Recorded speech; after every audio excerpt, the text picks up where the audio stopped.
Terpujilah nama-Mu ya Tuhan. Ajar kami bersyukur, ajar kami memahami bahwa segala sesuatu yang terjadi, yang Kau izinkan, itu yang terbaik yang harus kami alami. Sebab kami tahu semuanya itu boleh membawa kami untuk semakin hari semakin mengenal Tuhan, semakin hari semakin mengasihi-Mu lebih daripada segala perkara. Oleh sebab itu Engkau terus menguatkan kami, terus menolong kepada setiap kami untuk menjalani hari-hari kami ya Tuhan. Sebab kami tahu di sanalah Engkau ada dan Engkau sedang menguji kami, memproses kami, membentuk kami, supaya kami menjadi orang Kristen yang sejati, menjadi orang Kristen yang hidupnya boleh benar-benar berkenan di hadapan-Mu. Biarlah pujian penyembahan kami berkenan di hadapan-Mu ya Tuhan. Dan sebentar lagi kami akan diberkati dengan kebenaran firman-Mu yang boleh menolong kami supaya kami terus hidup seperti-Mu ya Tuhan. Terima kasih Tuhan. Pakai hamba-Mu menjadi saluran berkat. Biarlah firman Tuhan saja, isi hati-Mu saja yang boleh diberitakan di tengah-tengah kami. Dalam nama Tuhan Yesus kami sambut firman Tuhan. Amin. Silakan duduk Bapak Ibu Saudara. Shalom. Shalom Bapak Ibu. Iya, lebih dari 20 kok saudara-saudara ya. Nah puji Tuhan, walaupun kita di rumah, saudara, kita juga berlibur sebenarnya. Jadi berlibur tidak harus keluar rumah, berlibur tidak harus keluar kota ya saudara. Kalau mau yang ngirit, berlibur di rumah. Amin saudara. Gak melakukan apa-apa, makan tidur, merenung gitu ya saudara. Itu juga berlibur ya, mengistirahatkan seluruh kegiatan kita. Apa yang jadi pemikiran kita ya saudara, kita istirahatkan. Nah itu artinya berlibur yang sejati saudara. Nah puji Tuhan, pada pagi hari ini kita akan melanjutkan bagian firman Tuhan saudara di dalam 1 Petrus 3 ayat 8 sampai dengan ayat yang ke-12. Nah saya beri judul tubuh yang hidup. Nah gereja itu adalah tubuh yang hidup. Nah seperti apa? Coba kita baca dulu 1 Petrus 3 ayat 18 sampai dengan yang ke-12. Bapak Ibu boleh melihat di layar yang berbunyi demikian. Dan akhirnya hendaklah kamu semua seia sekata, seperasaan, mengasihi saudara-saudara, penyayang dan rendah hati. Dan janganlah membalas kejahatan dengan kejahatan, atau caci maki dengan caci maki. Tetapi sebaliknya hendaklah kamu memberkati sama-sama, karena untuk itulah kamu dipanggil, yaitu untuk memperoleh berkat. Sebab siapa yang mau mencintai hidup dan mau memelihara hari-hari baik, ia harus menjaga lidahnya terhadap yang jahat dan bibirnya terhadap ucapan-ucapan yang menipu. Ia harus menjauhi yang jahat dan melakukan yang baik. Ia harus mencari perdamaian dan berusaha mendapatkannya. Sebab sama-sama mata Tuhan tertuju kepada orang-orang benar dan telinganya kepada permohonan mereka yang minta tolong. Tetapi wajah Tuhan menentang orang-orang yang berbuat jahat. Amin. Begitu sederhananya firman Tuhan ayat-ayat yang kita baca. Benar Bapak Ibu? Sederhana enggak ini? Soal nasihat yang sangat praktis yang diberikan kepada orang-orang atau para pendatang, Bapak Ibu Saudara.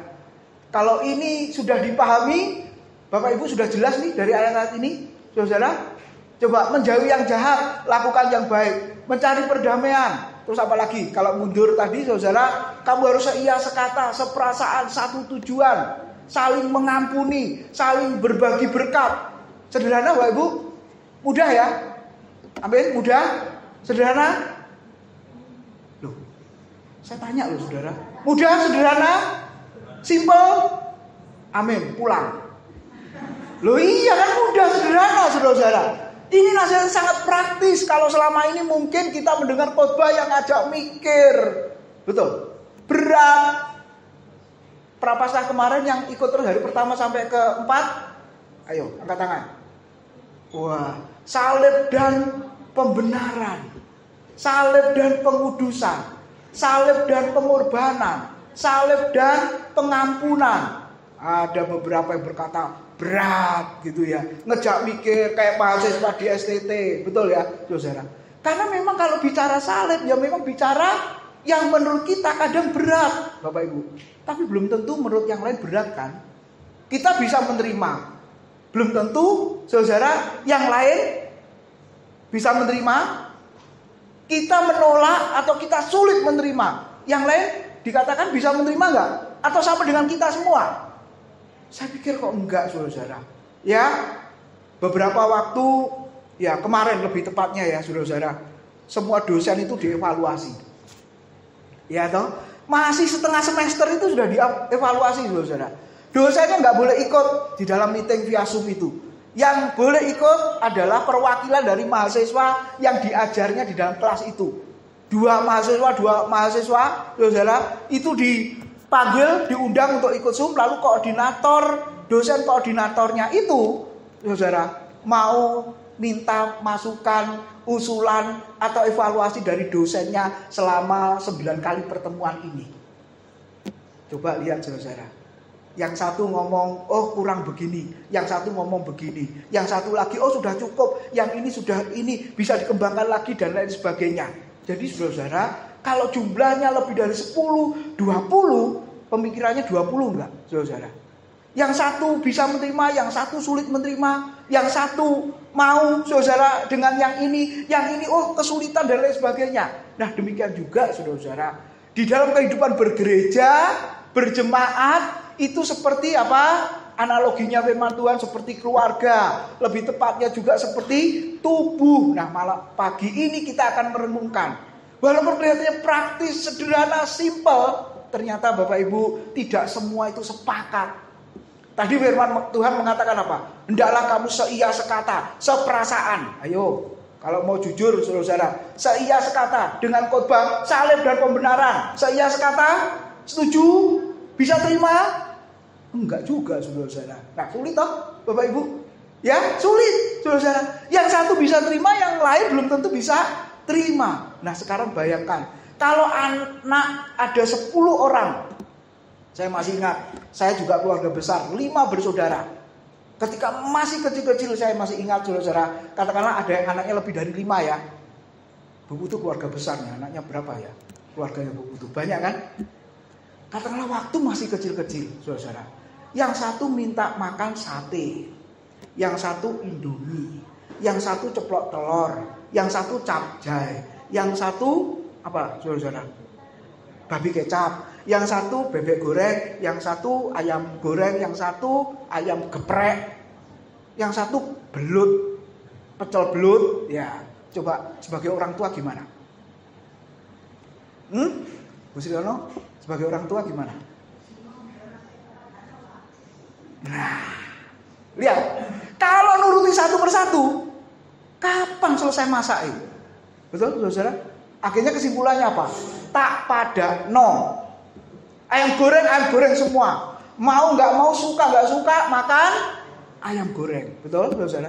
Kalau ada yang satu minta, yang lain nggak mau makan, silakan. Kelaparan tanggung sendiri, sakit tanggung sendiri. Sama loh saudara. Gereja itu seperti keluarga yang anaknya banyak. Jemaat kita ini yang tercatat itu jumlahnya 100 sekian. Ya dikurangi yang dipanggil Tuhan kemarin ya. Bapak Ibu selama Covid gitu ya. Masih ada 100 yang tercatat. Coba kalau 100 itu datang semua, balkon penuh. Bahkan ruangan di belakang itu juga dijebol, Bapak Ibu Saudara. Terus mintanya juga seperti orang tua yang punya anak 10 tadi itu. Kira-kira saya sama Pak Bambang ngolahnya gimana? Aku mau firman Tuhan model ini, Pak. Aku mau firman Tuhan model ini, Pak. Aku mau firman Tuhan model ini, Pak. Kalau saya sama Pak Bambang nuruti satu persatu 100 model firman Tuhan, saudara jadi gembala aja dah kalau gitu. Biar saudara merasakan betapa kita memikirkan, merenungkan firman Tuhan yang merupakan makanan bisa menyehatkan rohani, iman Bapak Ibu Saudara. Nah, itu bukan seperasaan, itu bukan satu tujuan, itu bukan seia sekata, saudara. Makanya sebagai anak-anak harus meyakini yang diberikan orang tua pasti makanan yang sehat. Amin. Bukan makanan yang beracun, saudara. Not healthy apalagi, bukan. Pasti makanan yang terbaik, makanan sehat yang diberikan kepada orang tua terhadap anak-anaknya. Gereja memberikan makanan yang sehat. Semua pembicara kita pilih, Bapak Ibu Saudara ya, supaya bisa menyampaikan firman Tuhan secara eksposisi berurutan. Walaupun ada yang komplain ke saya, Pak, saya tanpa tema. Paling tidak ada 2 hamba Tuhan berkata, enggak. Sanggup enggak? Mau enggak? Kalau enggak mau saya cari orang lain. Harus urut Pak, harus. Jadi tema, materi yang diberikan ya itu. Waduh, angel iki Pak Tim. Makanya perlu waktu 6 bulan ke depan toh. Sekarang kan sudah saya undang nih. Bahkan tahun kemarin sudah diundang dengan temanya saya berikan. Materinya supaya dipersiapkan setahun. Bapak Ibu lihat. Makanan sehat enggak? Pembicara di sini mempersiapkan firman Tuhan paling enggak 3 bulan ke atas Bapak Ibu. Ini makanan sehat. Nah Bapak Ibu, kalau kita tidak mau, wah berarti sakit ya Bapak Ibu. Coba lihat.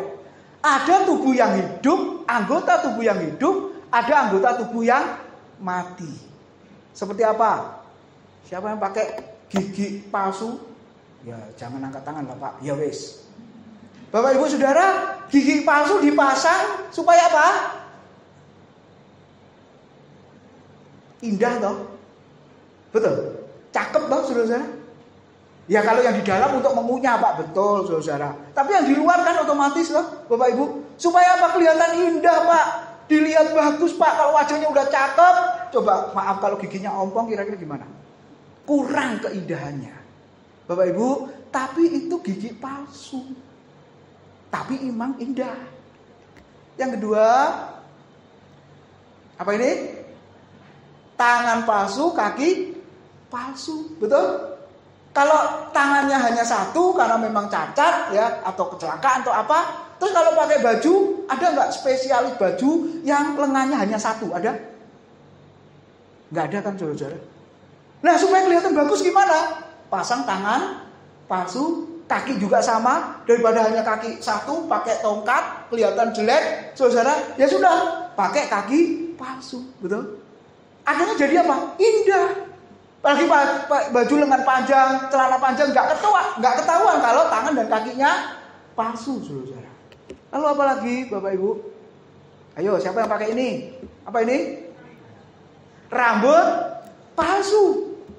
Waduh, banyak palsu, saudara ya. Rambut palsu, tapi ini diizinkan iya. Untuk apa? Untuk keindahan. Kalau nggak pakai rambut palsu, jelek. Apalagi sudah umur 50 tahun ke atas, rambutnya sudah mulai berkurang gitu ya, saudara. Waduh, ini mesti ditambah nih rambutnya. Jadi adalah yang namanya rambut palsu. Supaya apa? Lebih cantik, lebih indah, lebih tampan. Lalu apalagi saudara? Ayo siapa yang pakai ini? Ini khusus wanita kalau ini. Yang wanita yang jawab ya. Bulu mata apa? Palsu. Kelihatan indah, kelihatan cantik. Iya. Tapi namanya bulu mata palsu. Yang terakhir yang sadis loh saudara. Apa itu? Tuh kok tertawa. Ini anak-anak gak boleh tertawa ini yang di atas ya. Istri palsu. Apa itu? Punya pacar di luaran sana loh. Punya istri di luaran itu loh. Istilahnya selingkuh, selingan indah keluarga utuh. Kalau gak ketahuan. Kalau ketahuan hancur saudara. Bahkan undangan sudah dibagi mau menikah seminggu lagi. Bisa gak jadi loh saudara. Kenapa? Kecantol orang lain. Coba kita renungkan. Kita semua ingin indah. Bapak Ibu ingin menarik. Amin, saudara. Kita pengen dilihat indah, menarik, saudara. Tetapi kalau palsu, kenapa palsu, saudara? Karena hanya untuk keindahan. Istilahnya apa? Saya menyebut di situ Kristen aksesoris. Coba ngomong sama sebelahnya. Aku bukan Kristen aksesoris. Loh, saya suruh ngomong sama sebelahnya kok. Saya bukan Kristen aksesoris. Saya bukan Kristen palsu. Amin. Tapi kenyataannya, saudara, banyak orang Kristen, orang percaya yang palsu. Kelihatannya indah, kelihatannya menarik, kelihatannya tampan, saudara. Kenapa saya sebut palsu? Coba Bapak Ibu, rambut palsu katakanlah, gigi palsu, tangan palsu, kaki palsu, bulu mata palsu. Kira-kira ada relasi enggak, saudara? Ada relasi enggak? Dalam arti begini saudara, ada aliran darah, saraf, otot, bahkan tulang, ada enggak? Kalau gigi yang asli ketika goyang, biasanya kalau sudah umur ini, saudara, gigi sudah mulai goyang-goyang, saudara. Akhirnya apa? Kita cabut kan? Sebab kalau enggak, sakit. Berulang kali sakit. Sembuh sebentar, sakit lagi karena goyang. Kalau kita ke dokter, biasanya langsung cabut. Ya, kecuali kalau mau lebih mahal lagi, dibuatkan jaringannya, yaitu lain perkara, saudara. Berapa? Itu bisa puluhan juta, Pak. Walah, satu gigi saja supaya mempertahankan itu sampai puluhan juta itu harganya, saudara. Ya sudahlah, saya goyang cabut. Bahkan ada yang lepas dengan sendirinya. Kenapa tadi waktu masih ada sakit? Karena masih ada sarafnya, masih ada pembuluh darahnya, masih ada ototnya. Betul, saudara?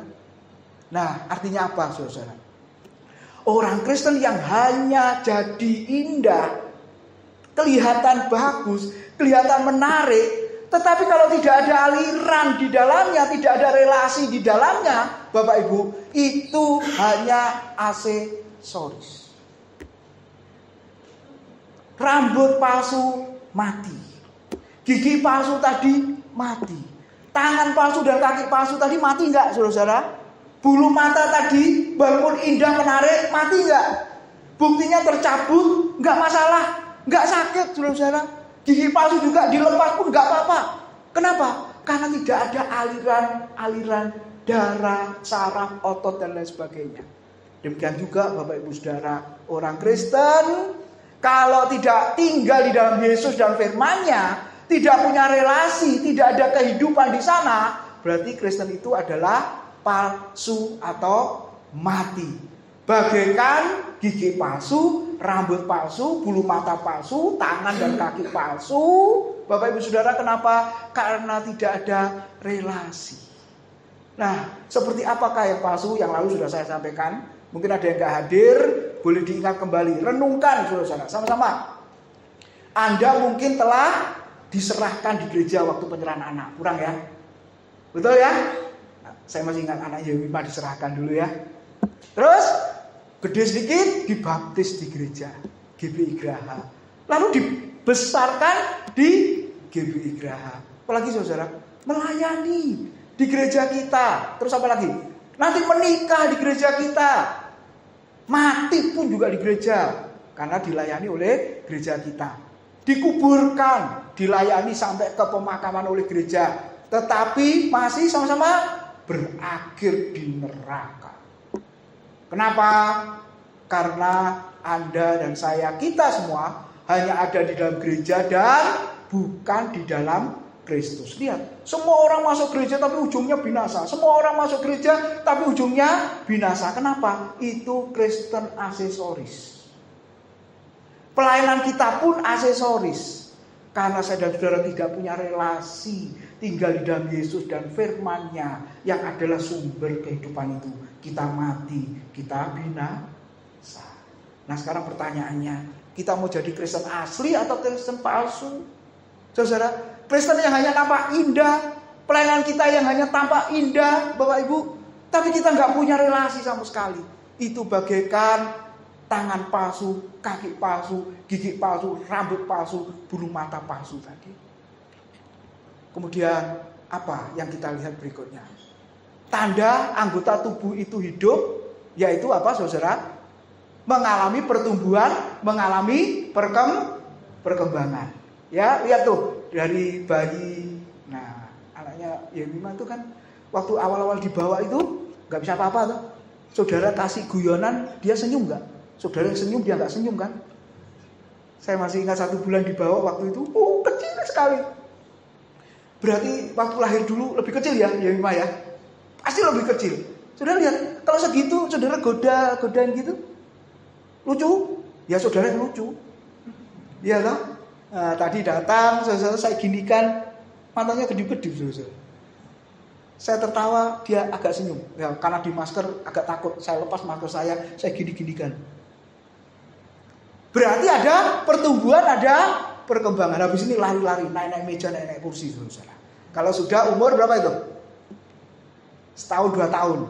Nah Bapak Ibu, tubuh yang hidup harusnya bertumbuh, tubuh yang hidup harusnya berkembang. Nah seperti apa? Secara fisik bertumbuh berkembang ya, psikis moral, betul saudara. Lalu apalagi?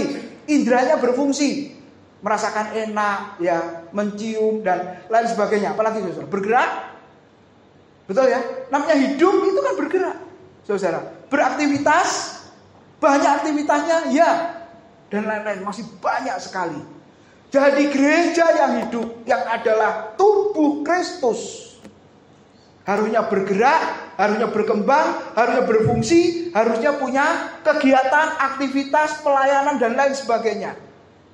Nah perhatikan gereja kita, perhatikan diri kita, hidup Kristen kita masing-masing, Bapak Ibu, dikatakan benar-benar hidup, apa hanya indah?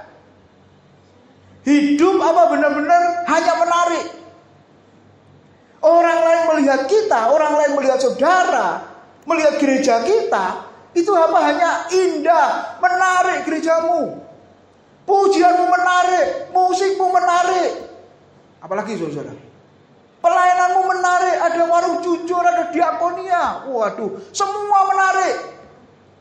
Atau jangan-jangan hanya aksesoris, saudara?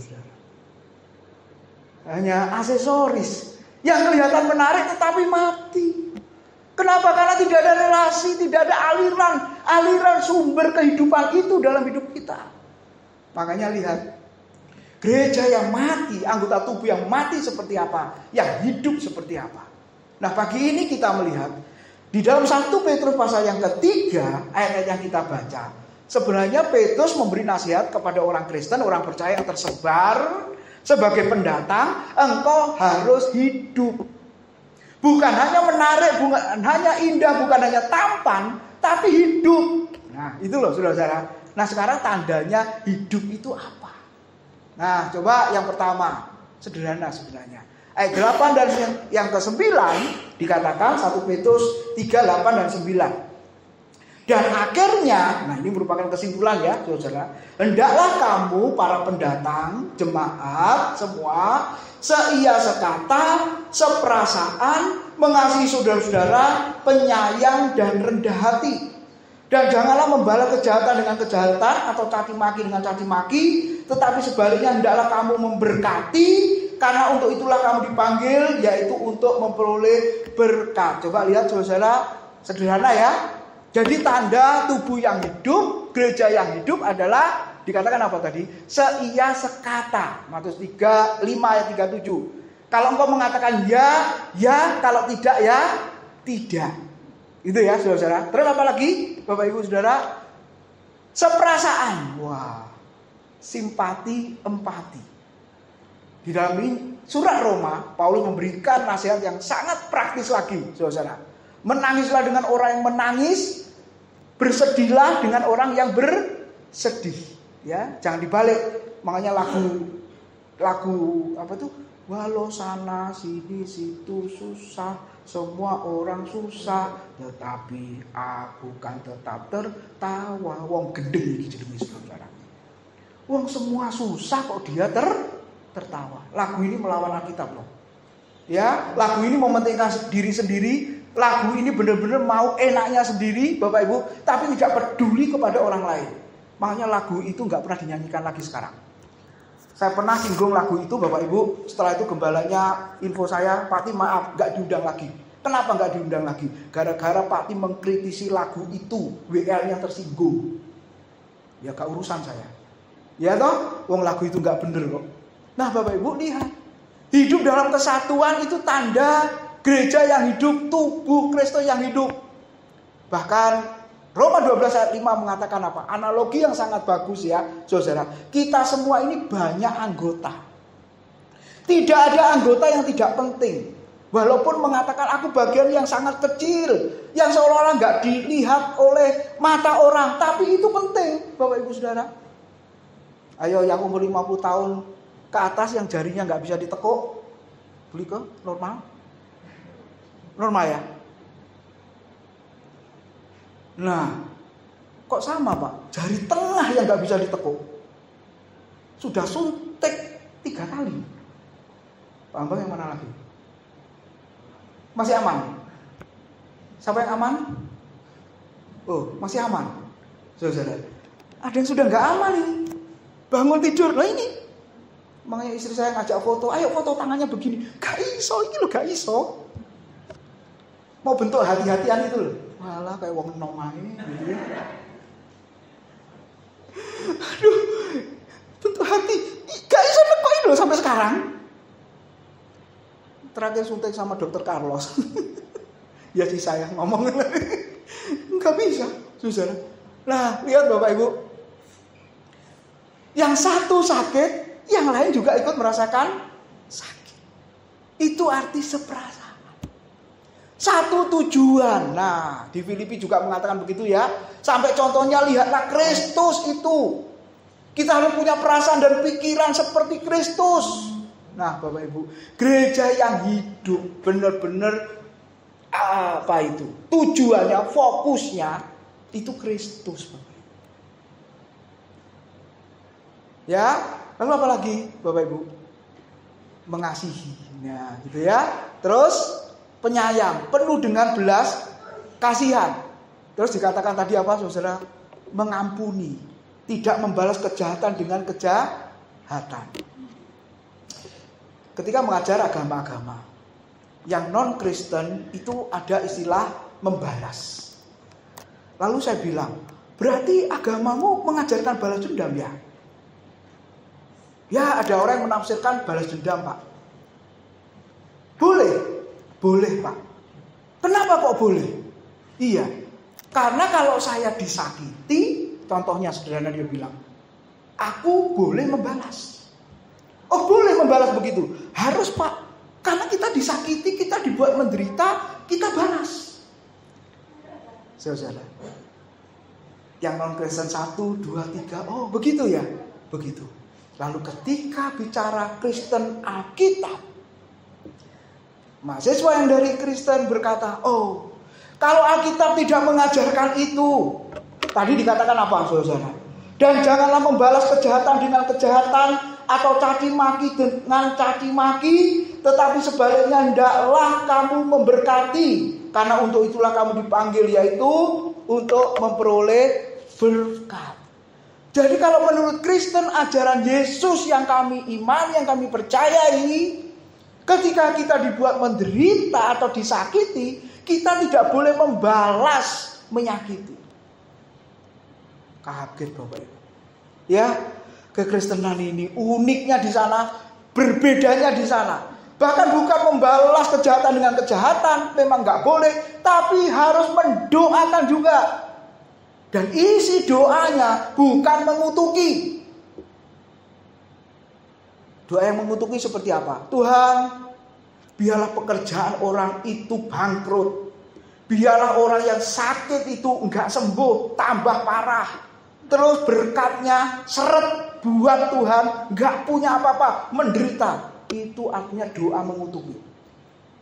Tapi Alkitab mengajarkan bukan doa mengutuki. Walaupun orang Kristen diperlakukan para pendatang pada zaman itu, orang Kristen mula-mula diperlakukan menderita, sengsara, Bapak Ibu, demi imannya kepada Kristus, hidupnya yang sesuai dengan firman, maka orang Kristen para pendatang itu harus berdoa dan apa isinya? Memberkati. Itulah Kristen yang hidup, itulah tubuh yang hidup, itulah hidup dalam kesatuan. Minggu kemarin membahas tentang hidup dalam pernikahan, benar? Saudara, lalu hari Selasa kemarin dibahas hidup dalam pernikahan seperti apa? Harus seia sekata, harus seperasaan, harus mengasihi, harus penyayang. Karena ini berurutan, Bapak Ibu. Saya salut Pak Lukas muncul di sana dari Australia. Pernikahan kami sudah 48 tahun. Doakan ya supaya bisa 50 tahun pernikahan emas. Kalau saya lihat Pak Lukas kayaknya lebih dari 50 tahun dah. Kenapa? Sehat kayak begitu, saudara. Kalau saudara di jalan ketemu Pak Lukas, mungkin saudara nggak tahu kalau itu Pak Lukas. Celana pendek, kaosan, nggak usah jaketan. Saudara aja masih jaketan tuh. Dia tanpa jaket, saudara. Kalau saya ke kantor dia lagi jalan gitu, wih. Ini sudah nggak seperti Pak Lukas yang saya tahu di gereja ini. Kenapa Pak Tim? Ya kayak gitu saudara ya. Wis kaosan sewantai begitu. Saya berani Pak sepeda motoran. Lah opo? Ya berani aja. Nah, Bapak Ibu, lihat. Apa rahasianya? Mulai diskusi ya. Yang nggak ikut kemarin rugi saudara. Hari Selasa kemarin itu benar-benar materi tentang hidup dalam pernikahan. Saya masih ingat, Pak Haryono jawab apa ya waktu itu? Apa rahasianya? Ngalah belum tentu kalah. Ngalah belum tentu salah. Sebab istri itu unik katanya. Unik apa aneh ya? Yang punya suami, istrimu unik apa aneh? Bahkan ada berkata memang istri itu misteri. Gak tahu yang dipikirin apa, yang dilakukan apa. Kadang gak ngerti maksudnya apa. Kadang gak ngerti pikirannya apa. Padahal sudah menikah 30 tahun. Gak ngerti. Apa itu sih dimaksud? Gegeran? Ya kadang gegeran. Nah Bapak Ibu lihat ya. Firman Tuhan mengatakan. Kalau mau menjadi keluarga yang hidup pun. Menjadi keluarga hidup pernikahan yang hidup. Ya Bapak Ibu lihat ya. Saudara harus memiliki kriteria itu. Nah sebagai pendatang. Petrus mengatakan. Mengajarkan. Hiduplah seperti ini. Apalagi kehidupan berjemaat. Gembala dengan pengurus, ya, dengan ketua komisi-komisi, koordinator, semua Bapak Ibu lihat, kalau nggak seia sekata seperasaan, satu tujuan, kita Kristen aksesoris, saudara. Gereja kita hanya aksesoris. Di dalamnya satu dengan yang lain nggak pernah beres. Muter dari tahun ke tahun terus seperti ini. Jangan-jangan kita ini Kristen gereja aksesoris. Hanya menarik, dilihat indah. Tapi sebenarnya kita mati. Puji Tuhan minggu depan family gathering ya. Yang terdaftar, Bapak Ibu pengen tahu berapa? Hampir semua jemaat 90% ikut semua. Puji Tuhan. Kalau setiap minggu ibadah 95% hadir, puji Tuhan ya saudara. Apalagi hari Selasa Bible Study hadir semua, puji Tuhan. Doa malam juga, kalau 95%, 75 jemaat hadir semua, dahsyat nggak? Tapi kenapa kok nggak hadir? Jangan-jangan saudara jemaat aksesoris. Jadi pagi ini yang merasa jemaat aksesoris, bertobatlah. Oke Pak, minggu depan aku hadir. Ya hadir, saudara sudah bayar kok. Sudah disiapin base-nya juga. Bahkan gak cukup nanti yang lain bawa mobil pribadi, saudara-saudara. Base hanya nampung 59 orang, satu sopir tanpa sopir. Siapa yang bawa base-nya ke sana? Nah Bapak Ibu, coba renungkan selama ini. Kalau saudara tidak aktif, itu berarti benar-benar maunya sendiri, tidak hidup dalam kesatuan, dan itu Kristen aksesoris, saudara. Makanya tadi saya bilang, katakan sama sebelahmu, aku bukan Kristen aksesoris. Padahal dalam hati berkata, iya aku ini jangan-jangan Kristen aksesoris. Itu tubuh yang mati. Menarik, indah, tampan, tapi mati. Karena tidak ada relasi. Lalu berikutnya dikatakan apa, saudara? Rendah hati. Ya, kenapa harus rendah hati? Sadar bahwa kita ini adalah ciptaan yang bergantung sepenuhnya kepada Sang Pencipta. Kristus adalah pencipta kita, standar hidup kita. Nah, ini dibutuhkan apa, saudara? Rendah hati itu mudah apa sulit? Submission, ketundukan. Ya, ketundukan diri. Makanya firman Tuhan kemarin, hei istri, dikatakan apa? Diulang lagi ya, pasal 3 ayat 1. Demikian juga kamu, hei istri-istri, tunduklah kepada suamimu, supaya jika ada di antara mereka yang tidak taat kepada firman, mereka juga tanpa perkataan dimenangkan oleh kelakuan istrinya. Lah, kok enak? Terus suaminya gimana?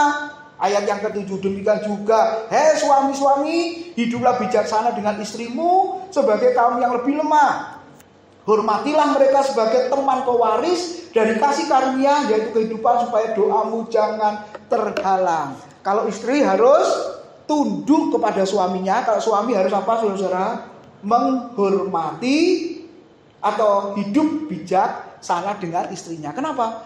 Karena suami istri tadi dikatakan apa? Teman pewaris di dalam kerajaan surga. Jadi kalau sudah menikah, apalagi punya anak 3, punya anak 5, saudara nggak boleh berkata, aku salah menikahi kamu. Ini bukan kehendak Tuhan. Loh, bukan kehendak Tuhan ya anaknya 5. Apalagi kalau kehendak Tuhan. Kesebelasan nggak anaknya?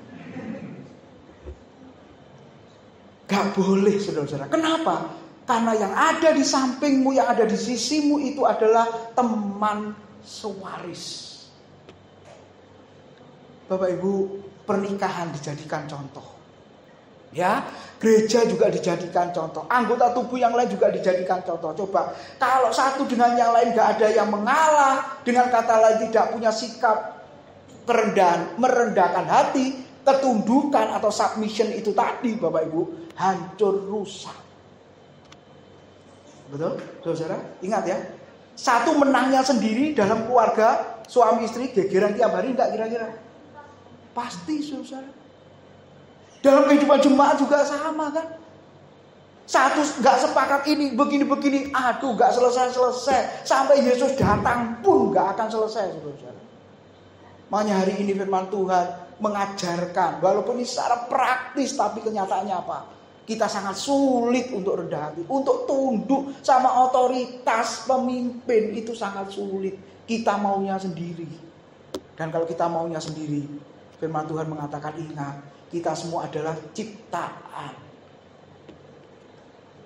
Lalu yang terakhir bagian ini, mengampuni ya, saudara, mengampuni, saling memberkati. Nah ini yang penting. Kita dipanggil untuk jadi berkat. Dipanggil untuk memberkati dalam seluruh aspek hidup kita. Lalu yang kedua, nah sederhana lagi ya, 1 Petrus 3 ayat 10 mengatakan apa? Siapa yang mau mencintai hidup dan mau melihat hari-hari baik, sama-sama, ia harus menjaga lidahnya terhadap yang jahat dan bibirnya terhadap ucapan-ucapan yang menipu. Sederhana, surat Yakobus pasal 3 sudah menjelaskan ya, Bapak Ibu, lidah seperti api. Ya, saudara ya, walaupun kecil tapi bisa membakar seluruh hutan yang luas itu. Perkataan kita berkuasa membangun atau menghancurkan sesama kita. Benar ya, saudara? Apa yang paling tajam sekali di dunia ini? Yang menjawab pedang. Ternyata dikatakan apa? Ya benar. Tapi yang paling tajam sekali di dunia ini adalah lidah manusia. Karena melalui lidah manusia dengan mudahnya menyakiti hati dan melukai perasaan saudaranya sendiri. Secara sederhana, menjaga lidah perkataan itu contohnya apa sih? Yang simpel aja. Coba Bu Linda bisa kasih contoh. Yang simpel aja, menjaga perkataan, menjaga lidah. Apa Bu? Oke, tidak menyakiti, masih umum. Yang lebih mengerucut lagi. Kalau bisa saya kasih hadiah di bawah. Bu Rida, apa tuh? Yang simpel menjaga lidah perkataan kita. Tadi perkataan yang tidak menyakiti. Oke, apa lagi? Yang biasanya ada dalam hidup kita ini loh. Kalau ketemu orang tiba-tiba ngomongin apa? Iya bener Pak, dapat hadiah ya Pak, susu di bawah Pak. Yang tadi sama anak-anak itu loh, satu ya, dapat toh tadi anak-anak? Anak-anak dapat toh? Nah, masih ada 5 Pak, nanti bisa ambil 1. Ngerasani orang Bapak Ibu. Ya dalam hal apa? Kalau itu tujuannya untuk kebaikan di dalam pelayanan, satu contoh. Pak, jangan hamba Tuhan itu loh ya. Kenapa? Loh, dia begini-begini. Saya masih ingat dulu. Sama-sama mau dilantik jadi PDP. Kita di gereja itu ada 3, saya salah satu, lalu ada teman lagi. Sore mau dilantik, paginya ada teman tiba-tiba memberitahu. Nah ini ngerasani yang baik dan itu harus. Ada orang yang info sama gembalanya, Pak, jangan dilantik, cancel, batalin. Loh kenapa? Saya mau ke rumah, saya mau cerita semua.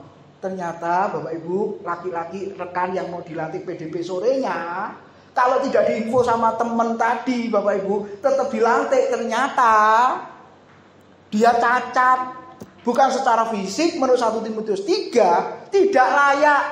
Tidak layaknya apa? Dia memang punya 1 istri, tapi ada 1A, 1B. Kayak buat paper itu loh ya, 1.1, 1.2 gitu loh, saudara-saudara. Punya, ya sebenarnya bukan istri sah ya selingkuhannya. Gitu kah? Iya, ya sudah, tak cross check ya, siangnya dipanggil yang bersangkutan. Saya ada juga di situ. Ditanya sama gembala, bener ya Pak, saya dengar begini. Oh bener Pak, lah kok Bapak mau dilantik jadi PDP? Coba lihat, aneh ya. Saudara, mau melayani Tuhan, mau jadi pendeta, tapi hidupnya kacau begini. Jawabnya apa? Aku hidup zaman perjanjian lama kok Pak, kan boleh poligami. Enggak. Bisa khotbah, mantap pelayanannya, saudara-saudara. Tapi hidupnya enggak beres. Nah, ini ngerasani boleh kan? Oh ini boleh, kalau enggak diomong, bahaya saudara. Jadi PDP ini. Nah, yang nggak boleh adalah, saudara pasti tahulah, yang nggak perlu diomong, nggak usah diomong. Oh dia gini, tuh ambai lagi gini. Itu yang nggak boleh, saudara. Sebagai pendatang perantau, firman Tuhan mengatakan jaga perkataan kita harus tetap bisa membangun, menguatkan, mendorong, memberi semangat. Jangan sebaliknya. Yang ketiga, yang terakhir, syaratnya apa? Kalau menjaga lidah, bisa mencintai hidup dan melihat hari-hari yang baik. Yang terakhir, Bapak Ibu, sebagai anggota tubuh yang hidup Kristen yang sejati, dikatakan apa? Mencari dan mengusahakan perdamaian. Mengejar, terjemahan literal ya, saudara, perdamaian. Nah, dunia ini penuh dengan konflik. Saudara, media sosial juga ya. Kalau saya lihat YouTube, aduh, khotbah ini di counter, khotbah ini di counter, khotbah ini di counter gitu ya. Saudara, ini lagi jadi ribut. Bapak Ibu Saudara, jadi ribut gitu ya. Nah, makanya di tengah situasi yang seperti itu, suasana yang seperti ini, Bapak Ibu, ya media sosial kita bisa jadi peluang, ya, pemberitaan Injil, melayani untuk mengembangkan pelayanan kita bisa, tapi juga bisa merupakan tantangan. Lalu kesimpulannya apa? Saya undang tim musik, tim pujian naik. Coba kita baca sama-sama. 1 Petrus 3 ayat 12 mengatakan apa? Sebab mata Tuhan tertuju pada orang-orang benar dan telinganya kepada permohonan mereka yang minta tolong. Tetapi wajah Tuhan menentang orang-orang yang berbuat jahat. Bapak Ibu, mari kita renungkan bersama. Kita termasuk orang-orang yang benar. Kita termasuk orang Kristen yang sejati, Bapak Ibu, atau sebaliknya kita orang Kristen aksesoris, kelihatan indah, kelihatan baik, kelihatan tampan, tapi mati, Bapak Ibu Saudara. Dan firman Tuhan mengatakan wajah Tuhan menentang orang-orang yang seperti itu. Kita termasuk orang-orang yang jahat kalau kita menjadi orang Kristen yang hanya aksesoris tadi. Oleh sebab itu biarlah kita memohon kepada Tuhan untuk menyelidiki hidup kita, hati kita, supaya kehidupan kita boleh semakin berkenan di hadapannya. Saya sudah mau berdiri, kita nyanyikan satu pujian. Selidiki aku, selidiki aku, lihat